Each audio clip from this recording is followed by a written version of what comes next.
बुलेटिनच्या सुरुवातीलाच बातमी आहे हरियाणा आणि जम्मू काश्मीरमधील निकालाची। हरियाणा राज्यात भाजपने जबरदस्त कमबॅक करत बहुमताचा आकडा पार केलाय, तर भाजप तिसऱ्यांदा सत्ता स्थापनेसाठी सज्ज झालाय। भाजपने काँग्रेसला धोबी पछाड देत जोरदार कमबॅक करत काँग्रेसचा वारू 35 जागांवरच रोखून धरलाय। तर दुसरीकडे जम्मू काश्मीरमध्ये काँग्रेस आणि नॅशनल कॉन्फरन्स आघाडीने देखील बाजी मारली आहे। आघाडीतही नॅशनल कॉन्फरन्सने जबरदस्त आघाडी घेतली आहे, पण काँग्रेसला म्हणावं तसं यश मिळालं नाहीये। तिकडे भाजपला जम्मू काश्मीरच्या जनतेनं नाकारल्याचं चित्र आहे। भाजपला अवघ्या 26 पदरात पाडून घेता आल्या आहेत या सगळ्या जागा।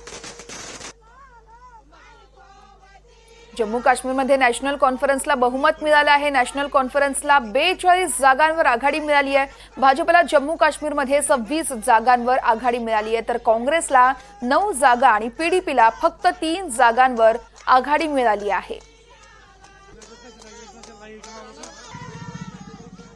तर काँग्रेसला 9 जागा, पीडीपीला 3 जागांवर जम्मू काश्मीरमध्ये आघाडी मिळाल्याचं बघायला मिळतं। जम्मू काश्मीरमध्ये नॅशनल कॉन्फरन्सला बहुमत मिळालं आहे। नॅशनल कॉन्फरन्सला 42 जागांवरती आघाडी मिळाली आहे, तर भाजपला जम्मू काश्मीरमध्ये आपण बघतोय चांगल्या जागा मिळाल्या नाहीयेत। जम्मू काश्मीरमध्ये नॅशनल कॉन्फरन्सला बहुमत मिळालं आहे।